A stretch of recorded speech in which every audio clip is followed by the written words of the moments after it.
My first sale, man, I remember I was watching a movie and I heard the thingy go off and I sprinted upstairs. And when I went full in, like I was predicted to fail all my GCSEs. But because I did that, I was able to get so much. If you look at the whole way from now, not having done anything or started, yeah, it's going to look like a long way. But every step you go, your perspective changes. It becomes easier for you. He would like beat you by almost constricting you like a python. What are your thoughts on Andrew Tate? Yeah.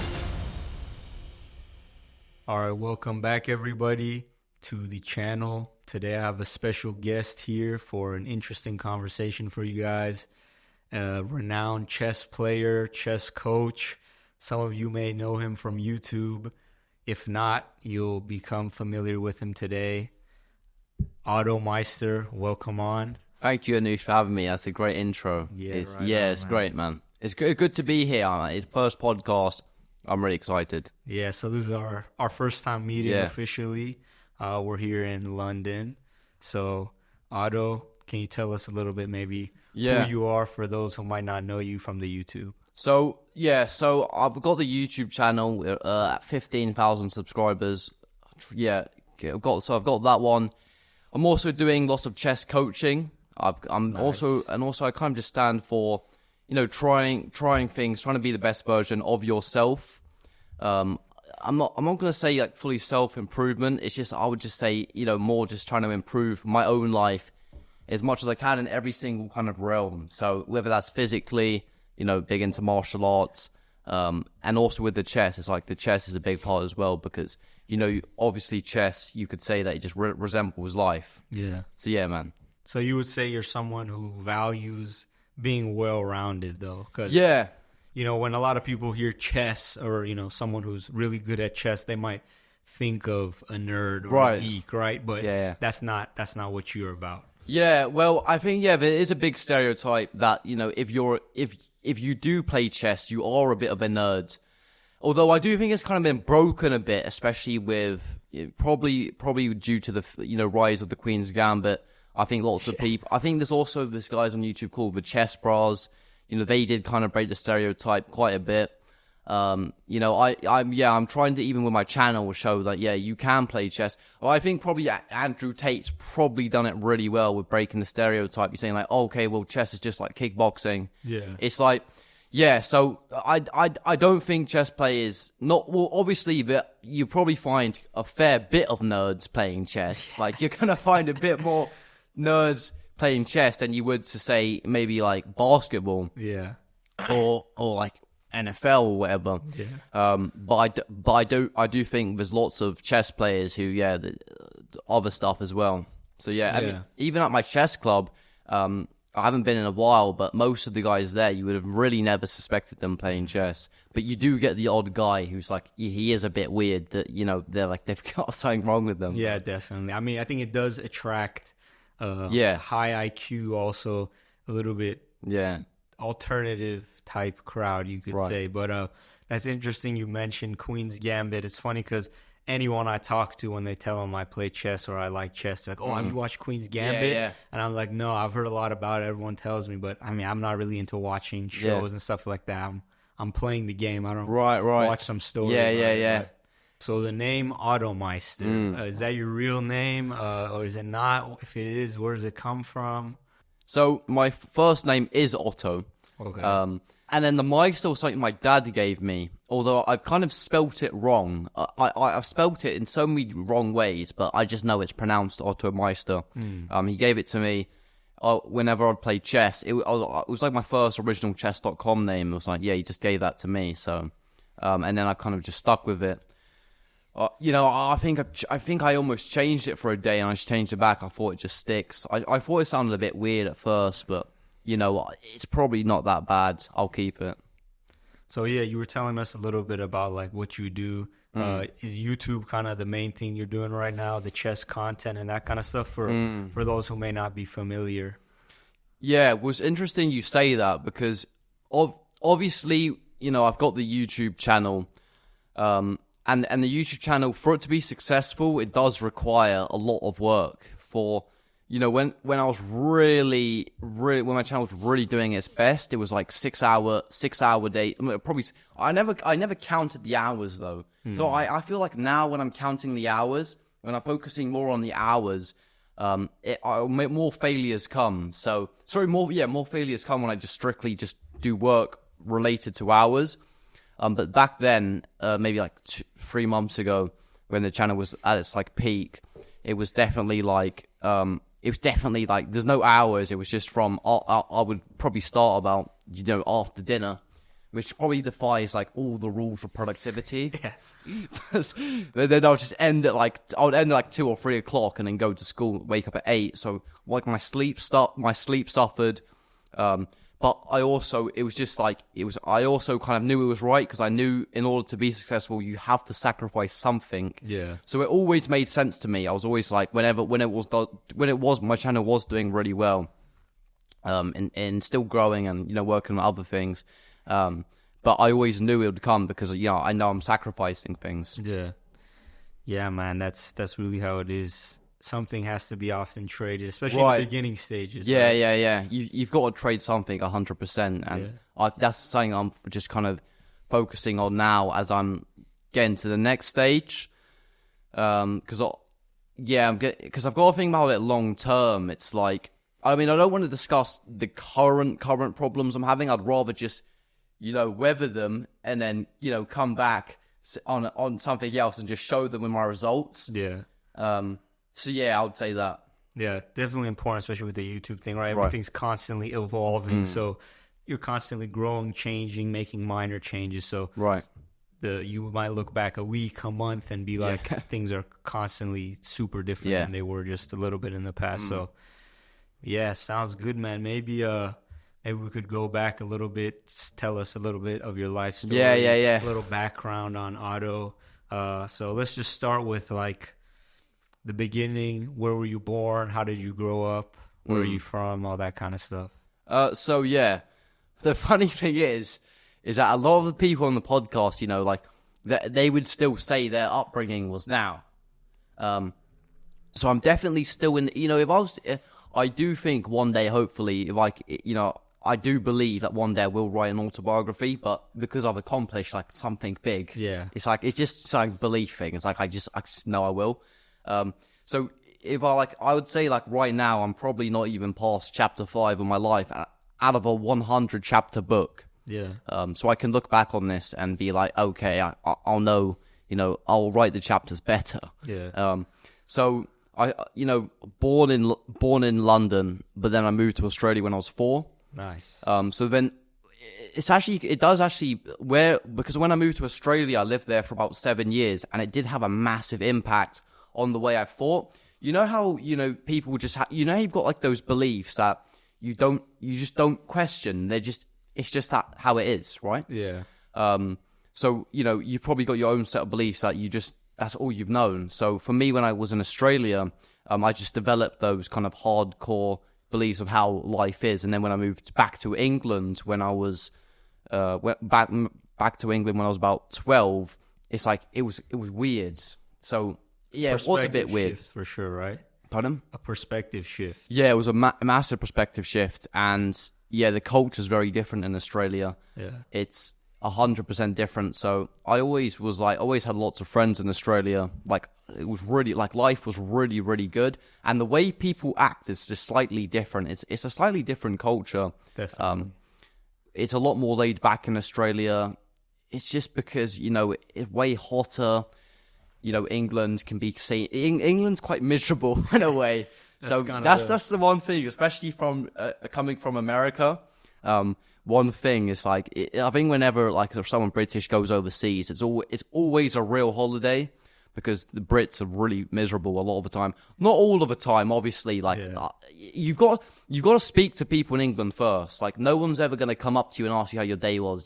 But if you ask them, then they, you could just meet your best friend. So yeah. A lot of people are definitely complaining about the weather a lot in England. And that kind of stuff. But so how old are you now? So I'm just turned 18. Wow. Okay. So yeah, just turned 18. So you're still fairly young. So you said you moved there when you were 4? Yeah. So I moved to Australia when I was 4. Yeah. So 7 years. Yeah. That's a good amount of time. That's a significant chunk of your life. Yeah, well, exactly. And when I went into secondary school in England, it took me quite a while to realize, oh, wait, this is a bit different.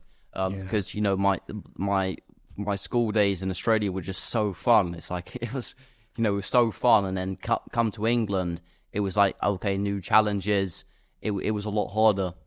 So it was almost like, because, you know, going into school at 4 years old, like before that, you might not even remember it really well, right? So when you came back to England, that was kind of like almost like your first time going to school in England. So you're almost like an Australian kid, right? Coming to an English school. So yeah.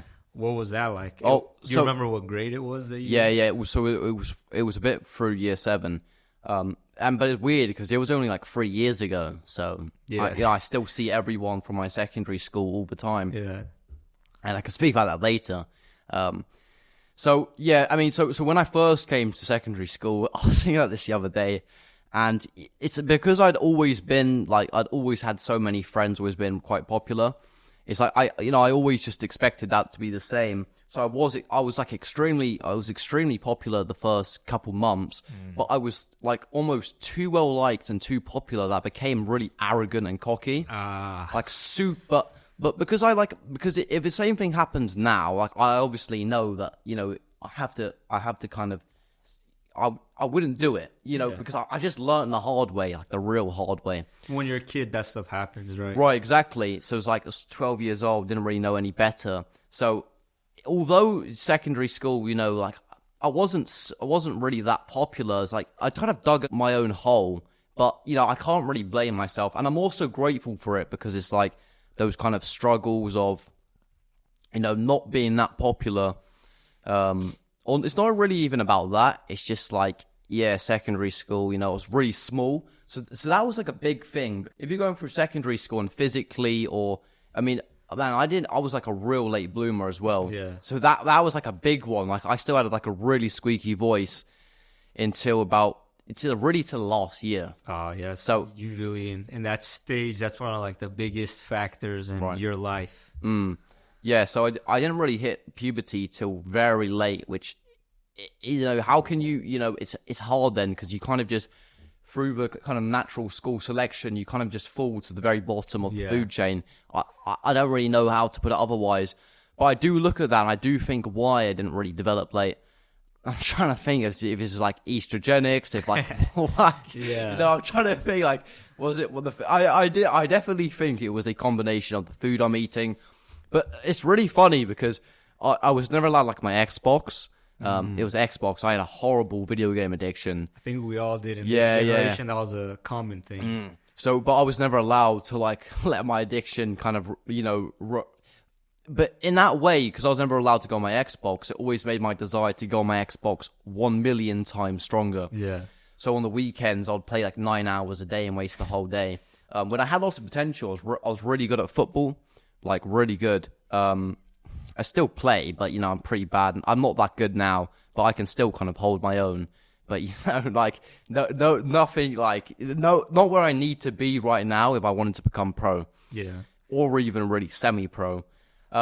So would you say that was your parents kind of enforcing some rules on you for the Xbox stuff? Because I mean, I can say from my own experience, a lot of people that I knew, like my experience growing up, my parents were much more strict than the people around me. Right. So I had a lot of limitations, but a lot of people I knew didn't. And you can see the differences in how that manifests in one's life. So what was the dynamic like there? Your parents were trying to they knew you were addicted, or they were trying to prevent you from becoming addicted? Yeah, well, obviously online addictions is a really new thing. So I don't think my parents really even knew it existed. You know, because my parents have had an Xbox or whatever. They're probably like, well, why the hell is he like looking at a screen for that long doing nothing? Yeah. So they don't really, they can't understand. Like, you know, they don't care. Yeah. It's like they don't want to understand because they just couldn't give they couldn't give a rat's. But one thing I do look back and just think, if I never was like really that addicted to my Xbox and all that stuff, and that probably really stopped me from that probably was a big factor in me being a late bloomer because I probably wasn't getting any sunlight, just real childish mentality.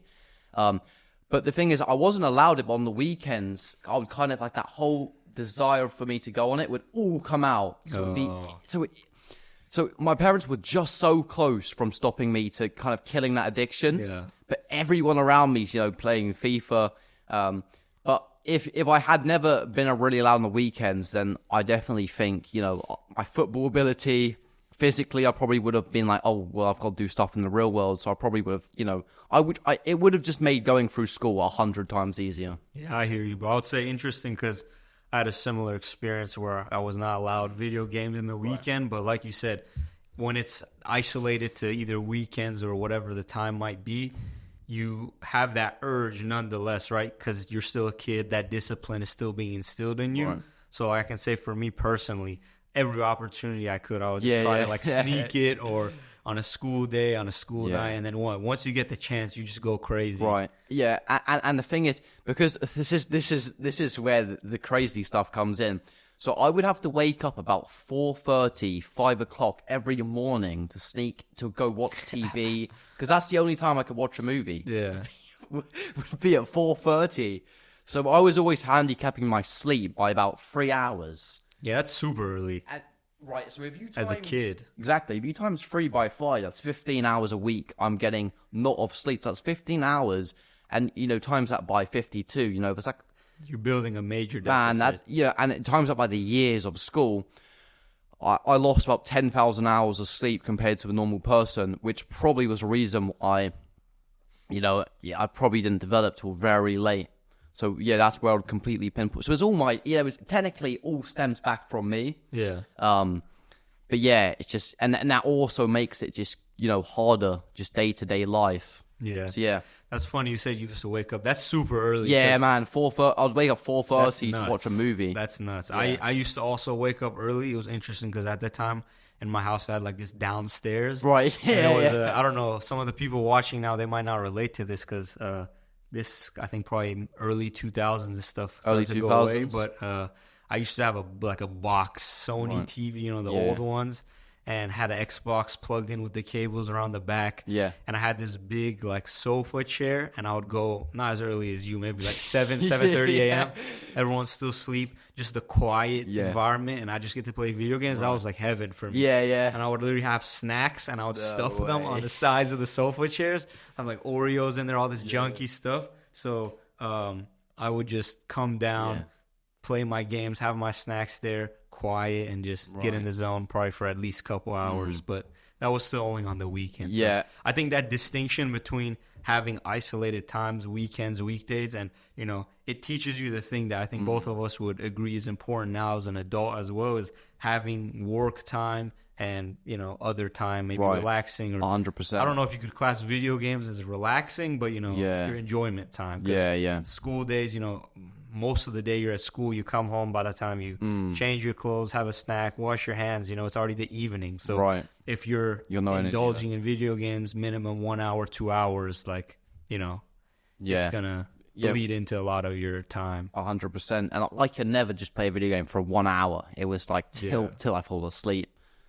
So, the video games were definitely one annoying thing. It's like I look back and I'd be like, I wish I spent all that time, There was a period when I was banned for about 3 months from my Xbox. I memorized, I had a flag book, so I memorized every single country's capital, every single one's square miles, every single one's languages, literally every silly, even with the US states, I would know every single state capital, state motto, state birds, square miles, And then I want to go into school.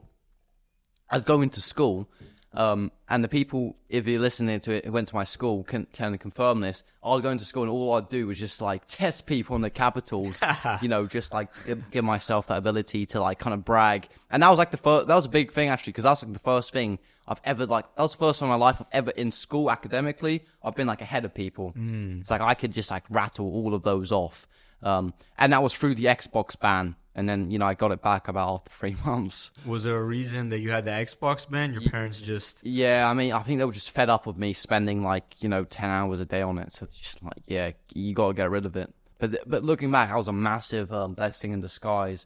Even though I hated it, it's just Yeah, it caused a lot of problems, the video games, like a lot. So when was the timeline of that? Like, you were saying you were into FIFA and stuff, right? Was that the main FIFA? game? Fortnite was the worst. I was never really addicted to FIFA. As Fortnite was just the worst addiction. I guess that was around your time then when you were still. For me, that was a little bit. It probably would have been later. Yeah, exactly. Yeah, Fortnite was just absolutely horrible. I was watching a video of like how Fortnite makes it so addictive. It's just like the color schemes, the way they like reward you for doing the stupidest shit. It's like it all feeds into your dopamine. One of the craziest things about all the video games now, if you think how you spend the money, right? You can earn in-game money, but always is super difficult, right? Yeah. And the people who get some success in the game, obviously, with the in-game money are the ones who completely spend their whole life, and even then they get only a little bit.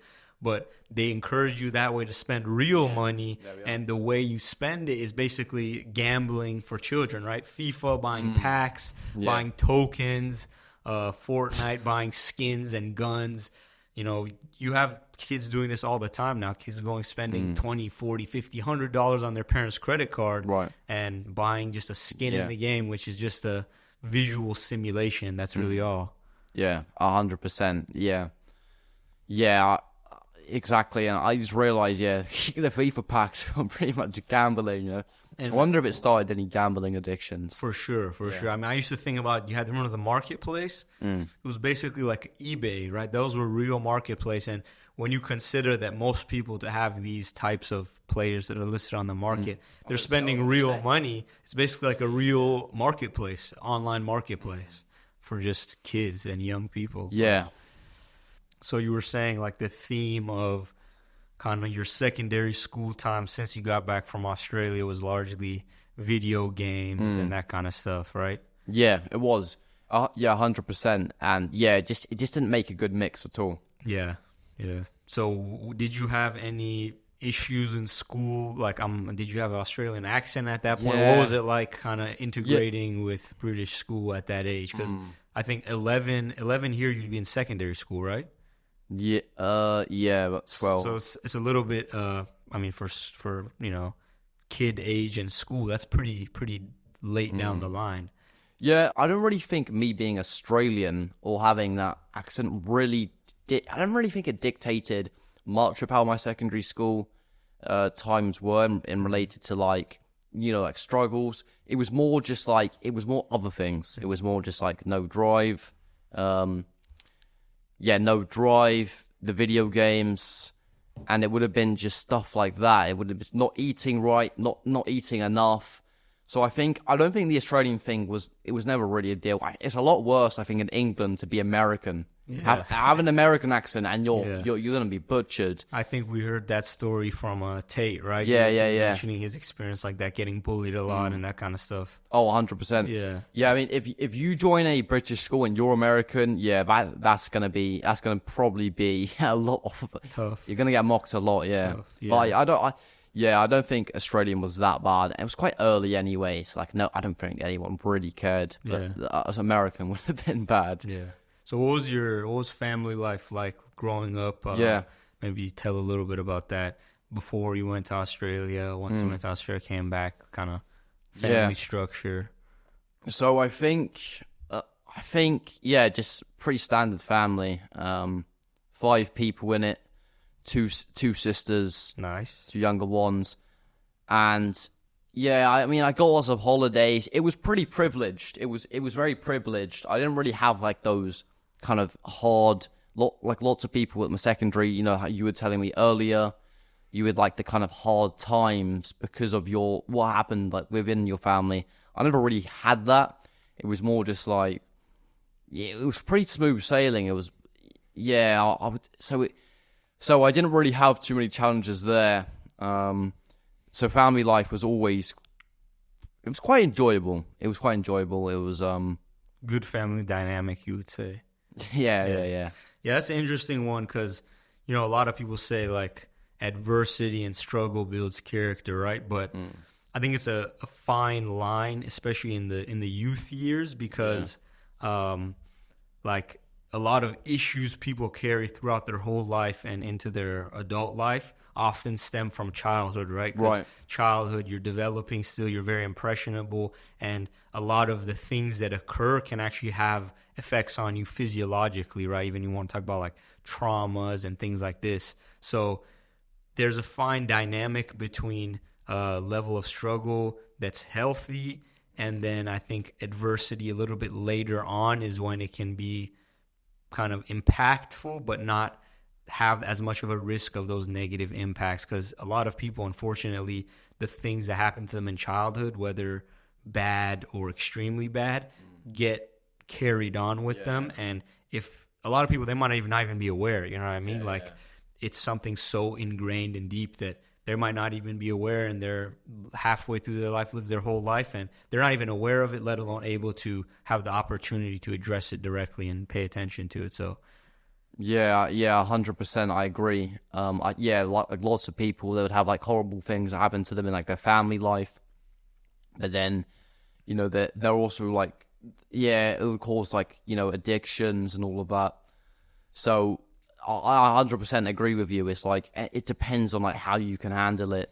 It's really, you're quite individual, I think. But I think if you take that and then make something better of yourself, you'll like 10x, probably 10x how well you do. But you know, you probably don't want to destroy you. It's probably like a make or break. Definitely. Make or break. Yeah, I think that's how it is with a lot of situations, especially in the youth years. It can send you one way or it can send you another way. A lot of the, you know, issues we see with younger people, you know, people we've all encountered, maybe bullying in school, the weird kid, this kind of stuff, it usually comes from something in their life, some issue. And, you know, some people, they go on the wrong path or a bad path at that early age and they never come off it. Some people kind of play with the line and this kind of stuff. And that's something that a lot of people might learn. If you have good parenting at that age, you learn, right? That's the importance of parenting. Your parents will teach you. You often hear the saying, like, bad influence hanging around the wrong crowd, right? Yeah. Those are usually people that have had some issues and they're not really getting help with it, whether it's, you know, being neglected in the family, in the home, or whatever it might be. But people kind of warn their kids that the people you're around, the type of activity, especially at that age where you're so impressionable, it's basically make or break and deciding how are you going to become as you grow. 100%. And when you actually said that, it's like, I think that's bang on. And I would say, to a degree, and like maybe towards some of the years, I was like, I was almost the weird kid to some degree, but I wasn't like really like, I wasn't like the typical weird kid, but I was kind of weird. Maybe a little bit peculiar. Yeah. So I probably was that. And then like, you know, and then after I left school, it was like when I started going to the gym again, martial arts and all of that. Then I kind of, just tried to reverse it, I think. So you started pretty late then. I mean, for what most people consider getting into chess, and a lot of people maybe start when they're kids. So you say you start at 15. Yeah, so 15. So about 15 and 15. Literally just turned 15. So you've only been playing for what, a few years? Yeah, I mean, not even. Just about 3 years. But I stopped playing for about 2 years. I mean, I really only grinded extremely hard for about a year. Took a little break, then started grinding again. So about 3 years. A lot of that wasn't really playing chess though. So only 3 years, and where are you rated right So now? So my rapid rating, which I always will use because you know it's just the highest number, is a 2000. Nice. Which was always a big like goal for me. It was always like 2000. If I ask someone their rating, they say like 19 something. It's just like I don't want to round up. Yeah. No. 2000 is it was a big one. Although my over-the-board rating's not quite 2,000, but I don't really play over the board. I played for a season, but when I first started getting into chess, imagine for every single thing I've done academically, I've always failed. So as soon as I started playing it, my grades probably shot up about triple. Like I was predicted to fail all my GCSEs. Literally, lots of people say that. Like I was literally predicted 1s and 2s, and 9's the best. So 9 would be like an A star. A 1 is like a complete fail. And then a 4 is what you need to pass. So that's like a C. So I ended up getting like all 4s and 5s, or like all C's and C pluses, because of chess. Because when I was learning how to study chess, it taught me how to study school stuff. Because I'd learn maths, same way I'd be learning like, the Ruy Lopez or some opening. Yeah. So it was always good. And the nice thing about playing chess is that I could always just do it. For example, you're playing, football where you've got to travel all the way to a pitch. Oh, it's 10 o'clock. You can't play now because you've got to be in bed. Or it's raining.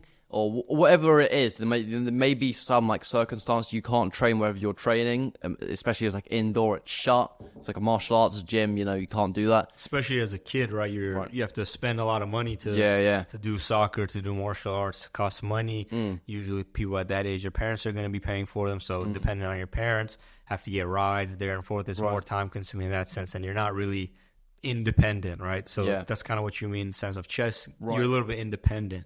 So chess was always perfect because I could just do it.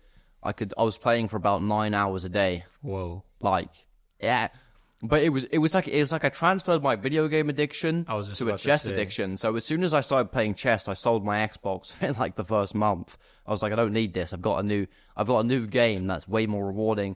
And I've always been grateful that I did play chess because now 3 years later, I've got lots. I mean, it's literally a monetizable skill. I've built the YouTube channel. I can coach. I can charge people my time, and I can also just play. But if you go back 3 years and say I'd been playing, League of Legends or something, well, what have you got to show for it? Yeah, it's like you've got nothing to really show for it. But the nice thing with chess is like it probably would be like learning a language or something. Well, at least after the last 3 years, you can speak a new language. Yeah, 100% like that. And difference, obviously, with video games. Like a League of Legends nowadays, a lot of people are monetizing their video game skill, but you would say maybe they're an entertainer at best and something like that. You're not really adding much value to the world. Entertainment, but it's not like you're not doing anything crazy with your entertainment. But something like chess, it's academic. It's improving people's critical thinking skills, under pressure thinking skills, all this kind of stuff. So it's a valuable skill and game to learn.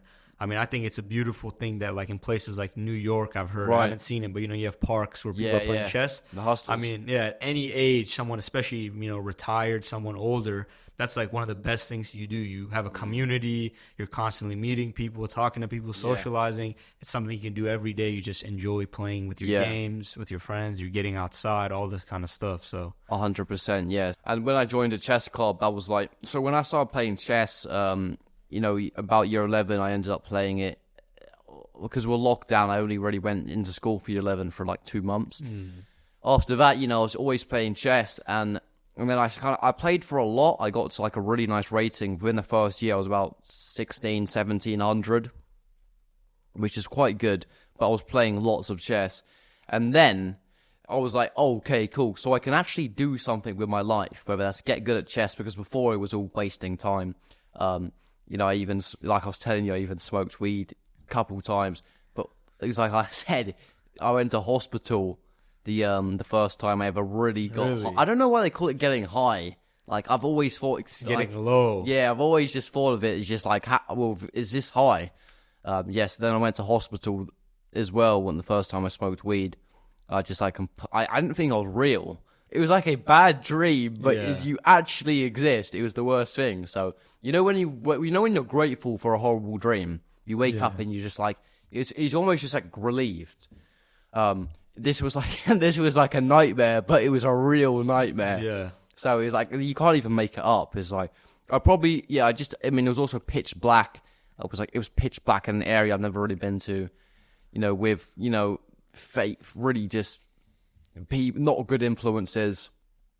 I'll leave it like that. I'm kind of grateful I didn't enjoy it, because if I did enjoy it, that would have just like sent me down a whole new spiral. So yeah, that's actually a story I've heard many times from people, the enjoying it part, because people dabble in something, especially when it comes to drugs, right?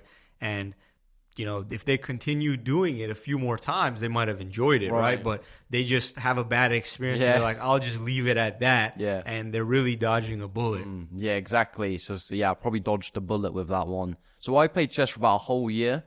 I always remember it because it was like a whole year, because I always like remember it for my birthday presents, because I'd always ask for books, but I remember this time, so for my 15th birthday, it was chess books. For my 16th birthday, I finally understood that I can actually be good at something. So now, instead of that, I'm doing investing.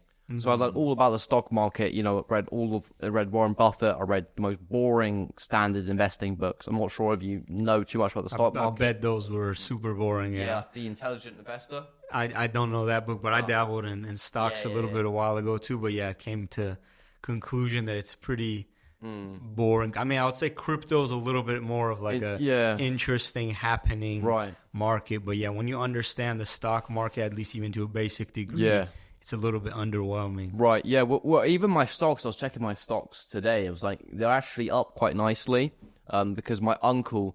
So after I played chess, I was telling my uncle about it because I was like, I was looking for people to play. I was literally just looking for people to play who could really just challenge me, who I knew like face to face.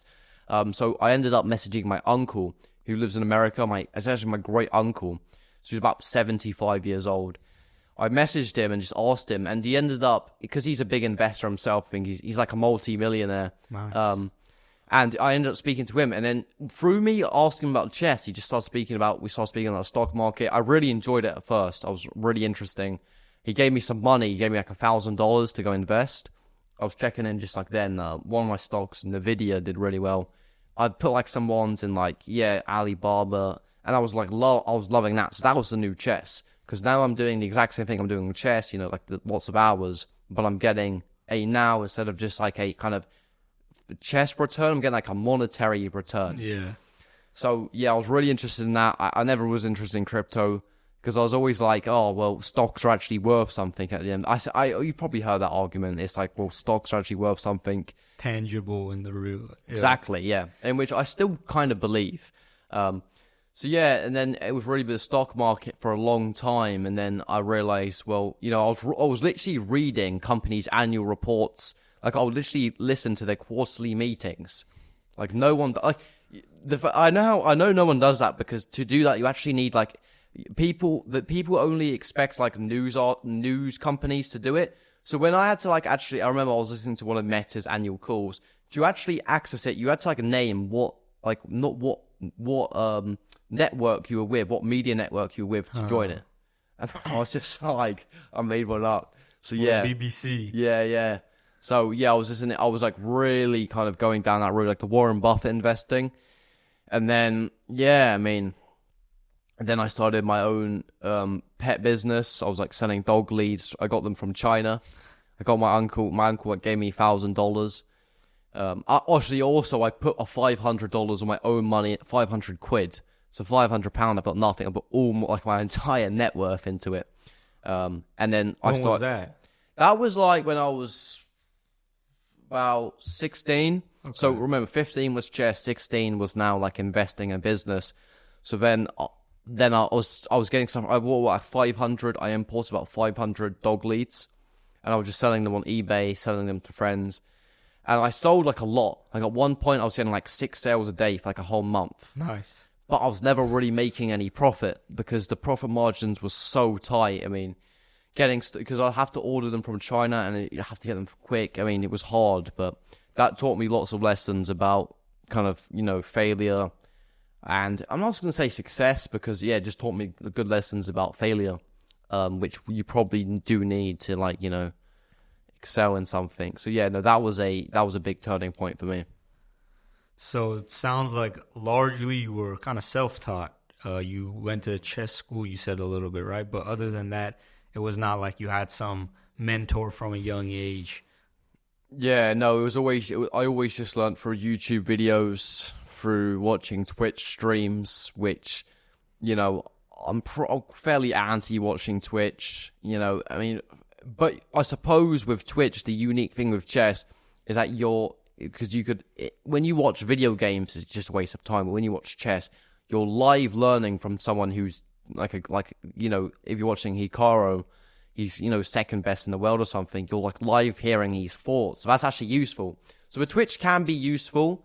It can be actually a great weapon. It's a great weapon I use. So I was just watching Twitch, YouTube, puzzles, playing. I think experience beats everything. So I was also reading some great books.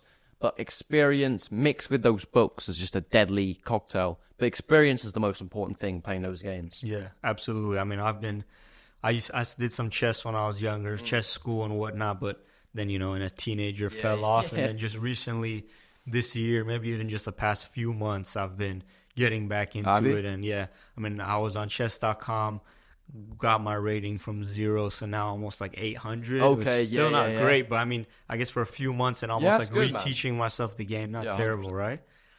No, not at all. I mean, 800.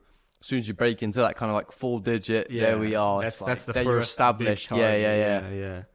So, how did you get your rating up? Like, I'm assuming when you were playing, especially at that age, maybe you were in the learning phases for a while, and then you kind of broke into the big leagues. Yeah, well, it kind of sounds kind of strange. I mean, it sounds like a bit kind of, what's the word?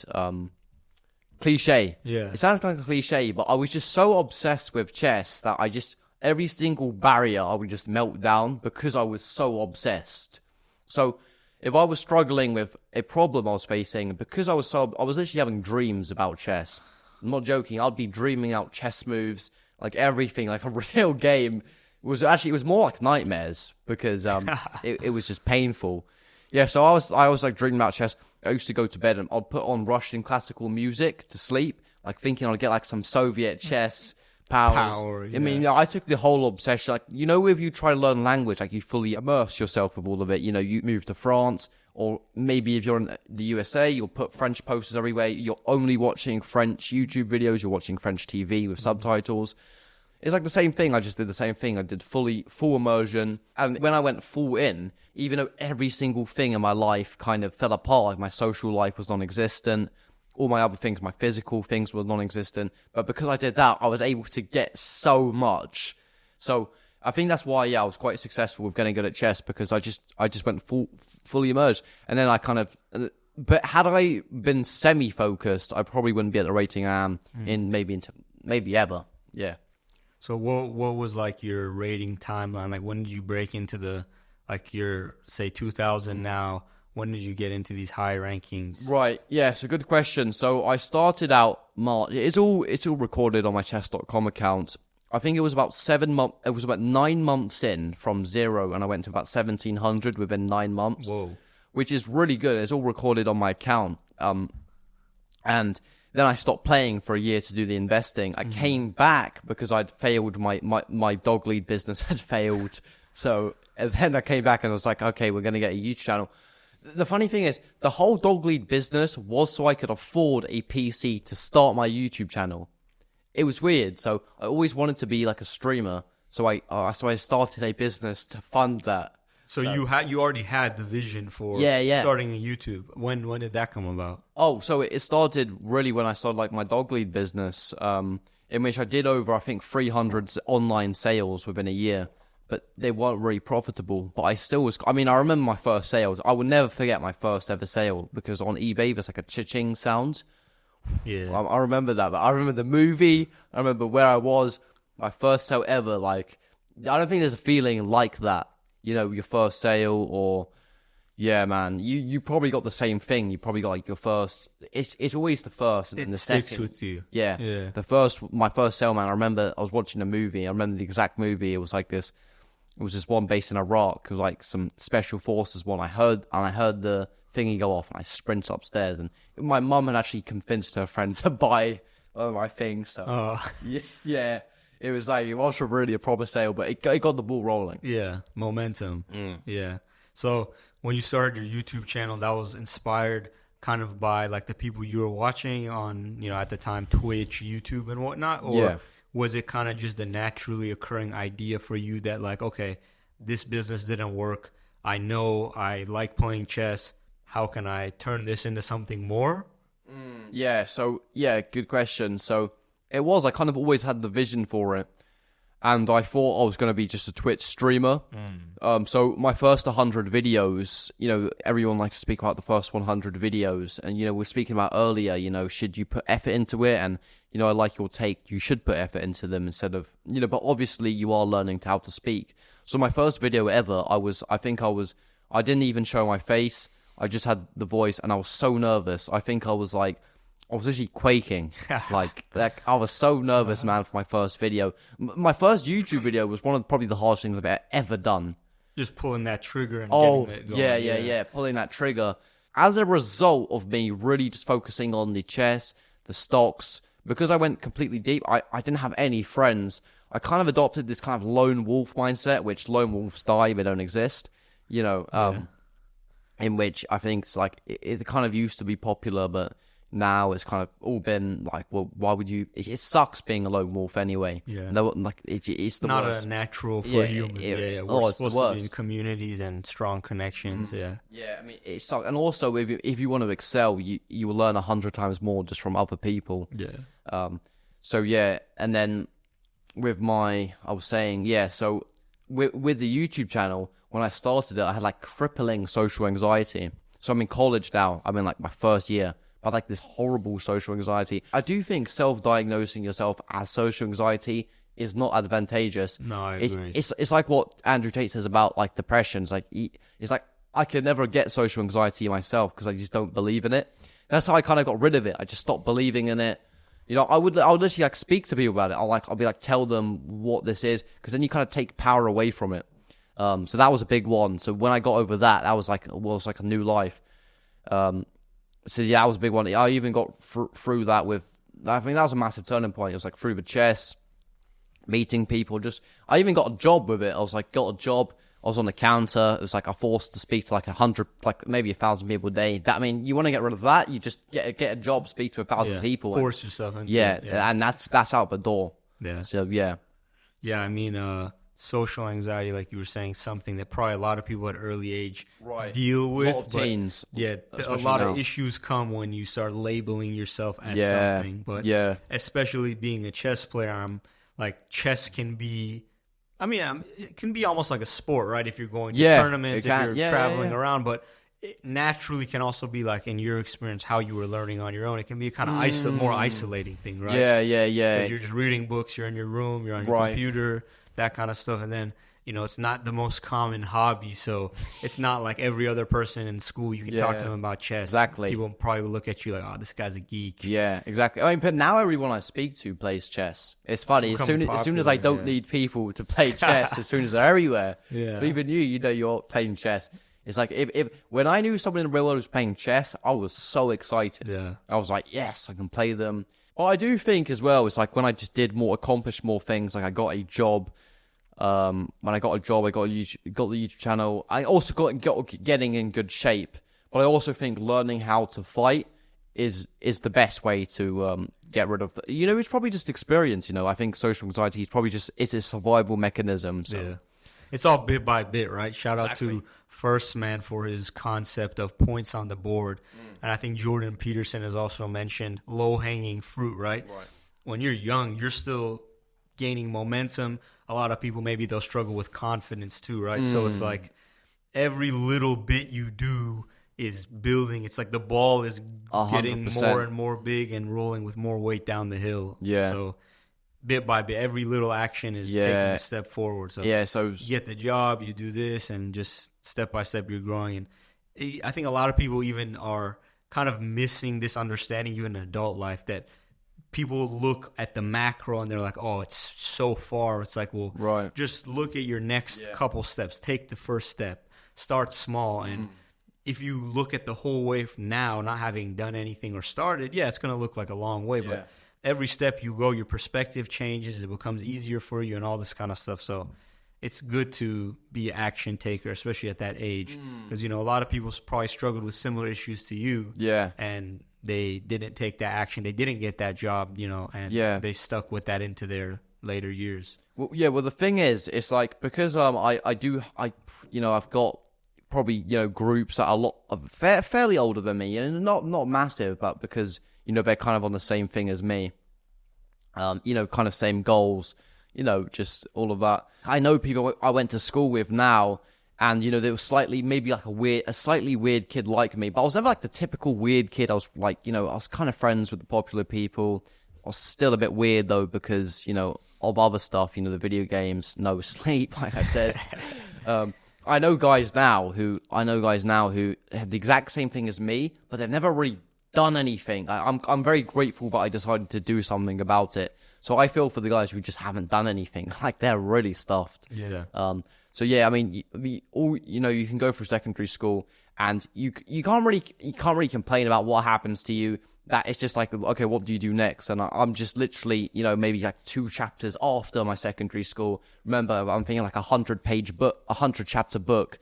You know, you've got to really just dig yourself out of all the bad things that happened to you there. Yeah. And I know people who haven't done that, and I can't imagine what they're doing today. Like, you know, like, you're still playing Fortnite, you're still playing Call of Duty. It's like, really, man? They don't even have anything else that they can like do, but replace it with. I suppose, like, yeah, it's also like, I feel empathy for them because I know how it feels. Yeah. So yeah. Yeah, I mean, I think it's interesting because at that young age, a lot of what you know and how you are is things how you've been brought up and what you've been taught by your parents, right? But I think a lot of people lack the kind of lessons of being accountable and responsible for oneself. So a lot of people, especially even in those teenage years where there's a lot of moving parts, a lot of things are changing, and oftentimes a lot of people are not happy with the way things are. Yeah. They kind of victimize themselves, right? Because they're feeling kind of, why are these things happening to me, instead of, this is happening to me, I have an impact on it, I can influence it. What can I do? How can I, be responsible for myself and my life and change things? I mean, that you can say that's a pretty mature way to think about things. It may be a little bit too mature for someone of that age, but I think it's not necessarily natural to just have that victim mindset of, oh, why is this all happening to me? You know. Well, I've always, I mean, up until maybe the last year, I've always had the biggest victim mindset ever. So also, from going through secondary school, I also always blame other people. Why am I getting treated like this by other people? It's their fault. It's everyone else's fault. It was always my fault, even though it kind of sucks to say it. It's like, it's always my fault. And I always take, even yesterday, I don't really journal, but I'll just like write what I've done today. I'll be like, okay, cool, well, I did that. Just so like when I'm bored one day, when I'm older, I can just be like, oh, what was I doing on this day, this exact date, 10 years ago? So that's why I do it. I don't do it to really journal any of the benefits. But I was writing yesterday, I was like, I did have some big weaknesses yesterday. Like, I kind of did a new diagnosis. What are my weaknesses? Where am I stuffing up my time? Where am I wasting time? Where am I kind of making my life worse? And I kind of just, took a break from the social media because the online stuff kind of takes you away from that. Yeah. If you know clouds your judgment a little bit. Right, yeah, completely. Has you more focused on external things. Exactly, yeah. Too many factors versus being, present in your own life. Exactly. And it's just, being present. Yeah, so I just kind of wrote down my weaknesses, go into today. I'm like, okay, cool. Well, I know where I'm falling short. I know where my weaknesses are. Being aware of them just helps me, Yeah. So, yeah. So going back to the YouTube channel, how long ago was it now that you actually started it? So you were saying about late secondary school? It was interesting because I think I started my YouTube channel, I think it was 2021. It hasn't been too long. Yeah, so my first 100 videos, I always had a really selfish motif behind starting my YouTube channel. Is so I could record my chess games and then do like a double analysis. So I'm not even analyzing my game. I'm analyzing my thoughts. So I'm like, because you hear yourself speaking. Yeah. Oh, okay. So because I'm speaking, like I'm also like making the YouTube video. So for me, like that was like a secret weapon there. Like, you want to get good at chess? Well, analyze what the hell you're thinking, as well. But gain way more clarity. Although I could, analyze a game, to play a game today, and I'll remember what my thoughts were, but. So I always used it. It was just like, okay, well, I need to get better at chess. What's an obscure way I can, get a lead on my competition? Well, bang, we're going to make a YouTube video. And then I made that. In November, I started making real content. So I stuck down, put my foot and you can all see it on my YouTube channel because there's a massive difference between the quality of my videos from about November. And I was like, my goal from November, I wrote it down, or maybe late October. I was like, okay, I'm going to really try this.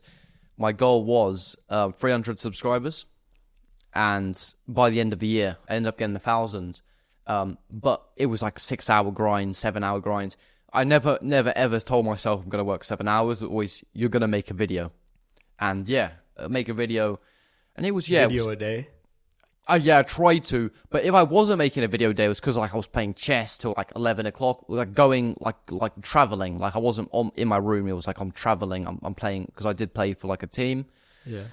So that was a big one there. Although the last 2 months of my channel, I've completely swapped up my style. I've swapped up my strategy. I was reading Dan Bilzerian's book the other day, even though it's like not a self-improvement book, this book's pretty much a movie. It's like you get more kind of like, you get more enjoyment from this than any movie. Because his life's a movie. So I was reading that, and I just realized, like, yeah, well, I'm waking up early, I'm not staying up late till night, but my strategy's been wrong.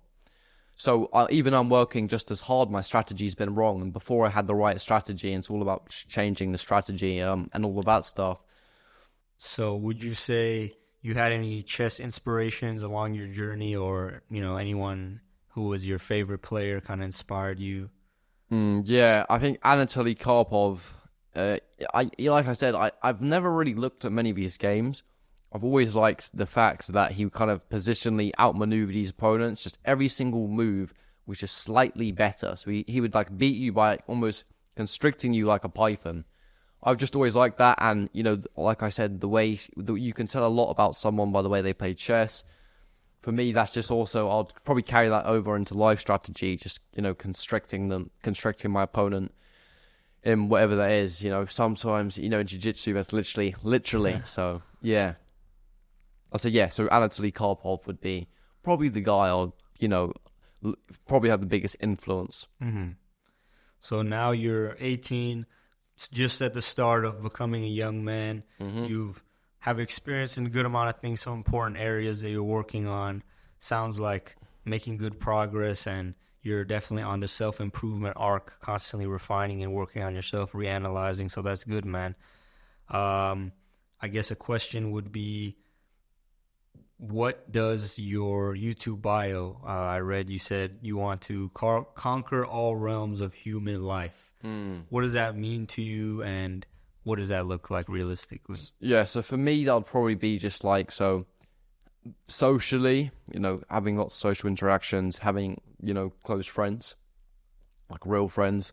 Then it would be getting like your finances down, so like you're free. And then, physically, I'm not even like being big in the gym, actually. It's more be like, well, you can either be big or you can know how to fight. It's like, that's kind of like a saying. It's really hard to have both. So yeah, I'm really big into martial arts, learning how to, fight, really. I'm enjoying that. We're doing a lot of sessions of that. I'm putting in like 15 hours a week. Nice. Yeah, about 15 hours a week into that. So yeah, I would say that it's just like, dialing down. I don't want to be too good at something. I mean, but in order to get that, I might actually, probably have to be unbalanced. Yeah. So yeah, it's probably hard to. You probably have to just go unbalanced, and then once you're there, you can balance it all up. So, yeah. I mean, I definitely relate to that, man. Like in terms of wanting to be well-rounded, I think that's something important, and not a lot of people really are aware of it or pay much attention to it. Yeah. Especially when it's something to be well-rounded and actually achieve, mastery or a high level of accomplishment in various areas. It is very intentional, right? It doesn't happen by accident. So I think that's a good goal to have for a lot of people, and especially in, your whole life in terms of conquering many areas and having a lot of tools and experiences under your belt. That's something that's not very common, but is very, very important. Yeah, 100%, man. In terms of creators, other creators, chess creators, maybe self-improvement creators, who would you say are you interested in? Whose content do you enjoy? So yeah, good question. So it definitely swaps around, and I do, I want to get like the most of like, my lessons just from really living, just from experiences. I do suppose you can learn a lot from other people who've done stuff through books, but I still think experience is the best. I've kind of made the mistake of becoming chronically online at sometimes, and even it will be like and when you do this, like you're even like vulnerable when like, you see like a mean comment, but you've got to remember, like no one who writes a mean comment, or no one in like, the YouTube Shorts comments, or no one on your thingy, none of them saying that would ever say that to your face. They would never say it in the same room. So when you kind of realize that and go, well, in fact, they'll probably just you'd probably get along with them. So like most of like they say like your haters are your biggest fans. So yeah, but going back to being like chronically online, that's like one of the things is like you listen to what they say. Which I think I've never really done, but I did do it for maybe like a month. So I kind of had to snap out of that recently. But with online creators, I think Hamza had quite a big influence although I don't really watch too much of these things now. I will do now and then because he's got lots of like valuable stuff. But I really like First Man. I saw him a couple, weeks ago for the first time because he's done stuff in the real world. I'll try learn from someone who's done stuff in the real world instead of just the whole thing as them being online. Yeah. So yeah, I just I look up to people who've done stuff in the real world, who've been in the military, been in like the special forces, done significant things, hard things. Right, exactly. They've actually done stuff. Yeah. So yeah, that's probably who I look up to. Yeah. I also like there's a guy called Rob O'Neill. I've heard of him. Yeah, he's the guy who killed Bin Laden. Actually, I think I've seen. Yeah, I like him a lot. He's like, I like him a lot. Special Forces guy, right? Yeah. What are your thoughts on Andrew Tate? Yeah. So I think I used to be like a really big kind of Tate fan, but now I'm kind of like kind of grew out of kind of the fanboy thing, and like I'll probably more just like listen to him, just like actually use these kind of takes. Because, again, with being chronically online, it's like, you got to remember, like, 1 in 500 people who go up to on the street probably, like, really listens to Andrew Tate and really, probably like a fan, like, maybe how, if someone is a Tate fan, it would probably be hard to find someone, because online, you're kind of conditioned to think that everyone is a fan of them. Yeah. But realistically, I don't think I know anyone who's actually an Andrew Tate fan. It doesn't mean they hate him. It just means that, they're not like a massive fan. So yeah, I'll like listen to what he did when he was like my age, fighting. And, but definitely. Take bits and pieces. I'll take bits and pieces, but I definitely kind of grow out of kind of just being a massive Tate fan. Like I'll listen to his podcasts when I'm walking, if he's got a new one. But yeah, probably not as much as I used to. But yeah, I mean, it was a big thing as well. Most of my YouTube success was through covering his games. So, yeah, I've always liked him. I've always liked Andrew Tate. I've always liked his message. But now it's more like, I more see him as just like a human, if you know what I mean. Yeah. Instead of like a god. Yeah. So, yeah. Yeah, I think a lot of if I'm correct, a lot of your viral, popular videos have been covering him and as well his father, Emery Tate. I think that might even be how I found you originally. Yeah. Talk a little bit about like what were your thought processes like and the ideas for those and making those videos, and how has been the feedback you've gotten from people? So the feedback's been quite good. Like I said, the feedback with Andrew Tate online is 99% positive. But then you kind of think like everyone in the real world is like knows him. It's like even though most people have heard of them, most people have heard of him, it would be actually quite rare to find someone who always listens to all these podcasts in the real world. So yeah, I think most of the positive, most of it was positive. I would say 99%. And yeah, it was interesting because everyone was too scared to show his games. So it just gave me kind of a free avenue. It was also good because then I could also show chess games, but also, reveal a bit about my own personality. So yeah, I mean, his chess games were always interesting. They always got really good views. So it was like a no-brainer. It was like, and they felt quite purposeful. I was like, yeah, okay, well, I'm sharing his chess games. I'm enjoying this a lot. So yeah, I don't really do it too much anymore because I just show about 1 million of his games. So yeah. Yeah, I can imagine when you're constantly immersed in chess, making content, preparing for your content, probably takes a little bit of time away from your own chess playing time and analyzing time, right? 100%.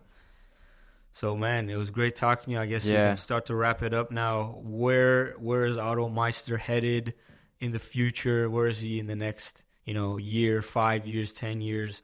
You talked a little bit about your aspirations, business-wise, personally. What's the future look like for you? So, yeah, I mean, I've got two answers. So I think I would say, I'm pretty confident that I will be successful. But yeah, I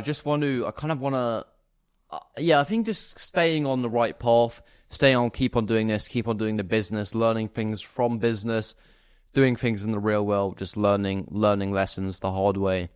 I think that's probably the future. And then, I'll probably just become more successful as time goes along. I don't think it's not really a 30-day challenge for me to make, you know how it is. For me, it's like, well, I'm going to be doing this for the rest of my life.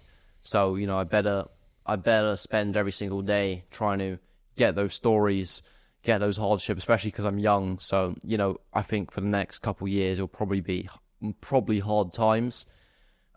Just working hard, not necessarily on business, whether it's physically, just in life as a whole. Yeah. So I would say that.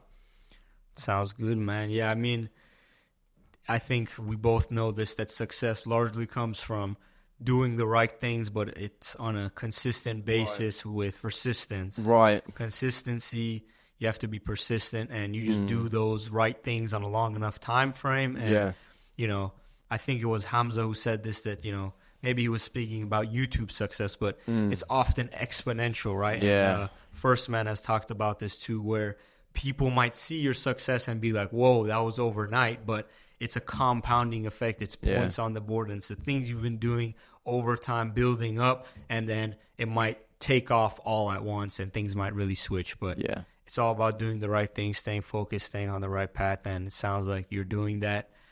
Respect, man. Big ups for everything. The cheers, effort. Anush. Yeah. Good talking to you today, brother. Yeah, it was amazing, man. I had a great day. And great speaking to you. And I'm wishing you the best for the podcast. Likewise, brother. Likewise. I think we'll be connecting paths again. Soon. Definitely. Maybe we'll do another episode of this in a little bit and see the progress. Yeah. And you're the next Rogan. Yeah, hopefully. All right, guys. Hopefully you enjoyed the episode, and we'll be back soon.